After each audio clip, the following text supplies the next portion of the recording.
Hey guys, this is Flying Space Llama back again with part 2 of our Blender barrel tutorial.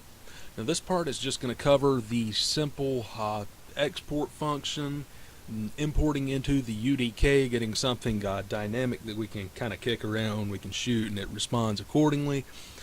This tutorial video is actually going to be much shorter than the previous one. By the way, if you have not watched part 1, I would suggest you do that before you watch part 2.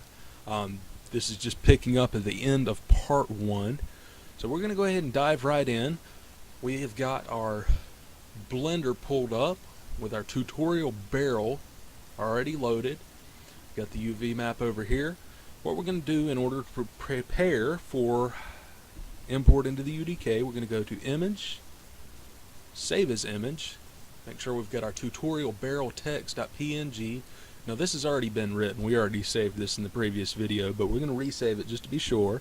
Actually, this bar right here is red, showing that we're overwriting a file name. We're overwriting with the exact same thing as is already there, so it will be just fine. Let's go ahead and hit Save as Image. Okay, and let's go up here to File, Export. We're going to export as an Autodesk FBX file.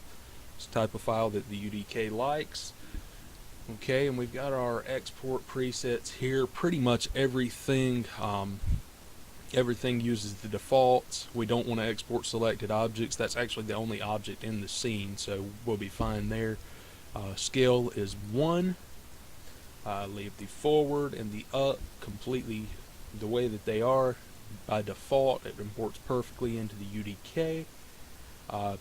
Looks like everything is pretty much good on the default settings, so we're going to save as the tutorial barrel.fbx. You can see that that's already here. I already exported it for test purposes. Okay, but we're going to save over it as if it didn't exist, so we export FBX, and that's it for Blender. We're done with Blender, guys. Okay, so we go in here into the UDK, and here comes the import part. Very, very simple. Just go to our tutorial barrel folder. It's kind of filling up. I've got my splash screens for the videos. I've got a little extra stuff going on here, but that'll be just fine. Select our tutorial barrel.fbx, and we select our tutorial barrel text.png. That's going to be our diffuse texture. Go ahead and click open. That brings up our import window with all our options. We're going to use tutorial barrel package.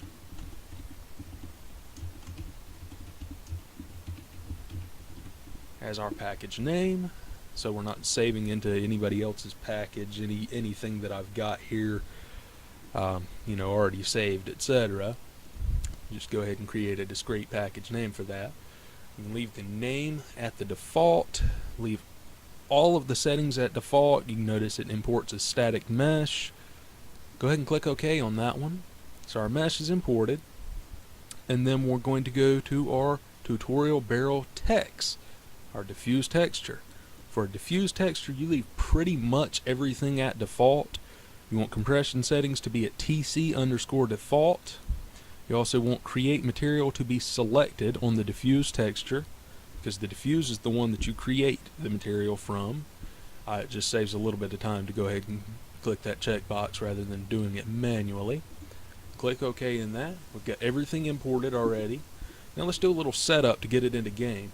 First thing we're going to want to do is to select our material. It's made from tutorial barrel text.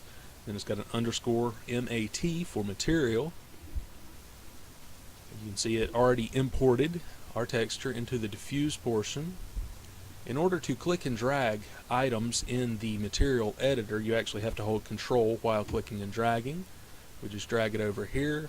I want it to be shiny, so I'm going to drag the alpha, which is a solid color, to the specular. You notice that shows nice and shiny over the entire image. That's what we want for this. Since it is plastic, we want it to be shiny. Now normally we would actually have a specular map, but just to save time, we're only using the diffuse. In typical game applications, you're going to have a diffuse map, a specular map, and a normal map at the very least. I did not import a normal map into this because there's no normal detail baked into it. There's nothing else to add to the model with normals in this particular instance. So go ahead and apply changes and close this window out. And let's open the tutorial barrel. This is actually the static mesh itself. You notice it is all kinds of nasty. It's got these, misshaded faces down at the bottom. That is just from our smoothing groups not really working out too well. You actually can combat that by having a separate UV channel for the light map function. I'm not really worried about that. This is just a simple tutorial, and as I've been saying from the beginning of the first tutorial, it's not actually going to be used in game. It's just as kind of showing you how to do everything. So first things first, we need collision for this so that you can't just run right through it, so that it responds correctly when you shoot it, etc. So let's go ahead and show collision. It's this button right here. Go to collision. We want to use the Z-axis, simplified collision.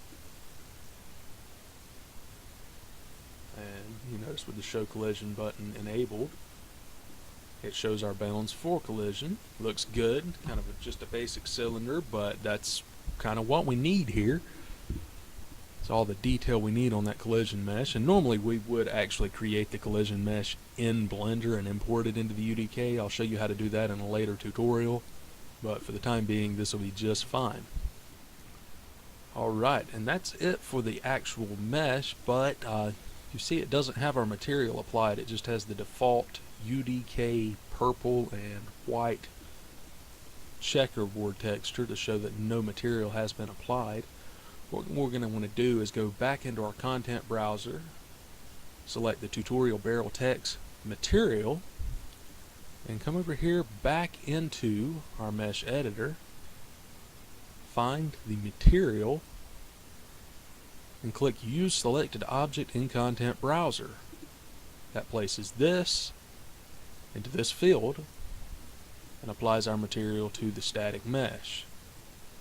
You notice it looks a whole lot better with the material applied. It doesn't show those misshaded vertices quite as strongly.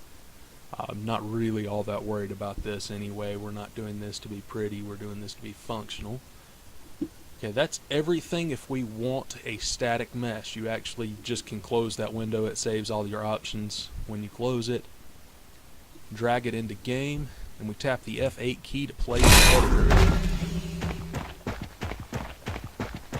And here's where we run into a problem. We can run into this and absolutely nothing happens. It doesn't go anywhere. And we want it to be dynamic. We want things to happen. It needs to react when we shoot it or when we run into it.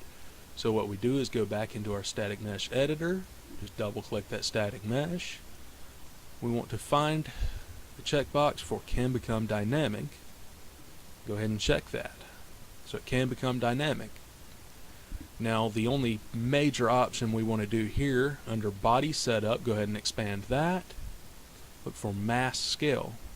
Now for a barrel we want that something along the lines of maybe a 2.5, something like that, just to make it not fly all the way across the map but still knock over when we hit it or when we shoot it.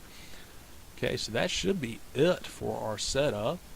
It actually does apply to objects that are already placed, so we don't have to do anything else but jump into our play-in editor.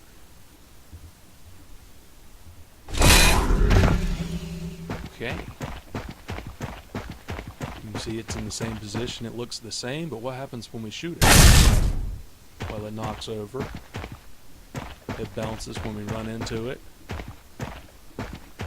Appears to be working correctly. Okay, now that we've got this working correctly, there's really only one more thing that we need to do. This package here has been unsaved. If we close the UDK, we've just lost all the work we just did. So all we want to do is just to right click that and click save. You can save it pretty much anywhere you want. I'll go ahead and save it in my test folder. And there we go. We actually can open that package up at any point in time we want and reuse that. Now, I'm probably going to overwrite this at some point in time with a little higher detail barrel. I'll probably end up using that in some later tutorials actually. But for right now, that covers everything. We've gone from a blank Blender project all the way to a completed mesh.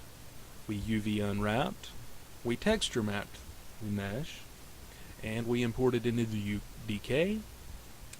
Once it was imported into the UDK, we created a dynamic object.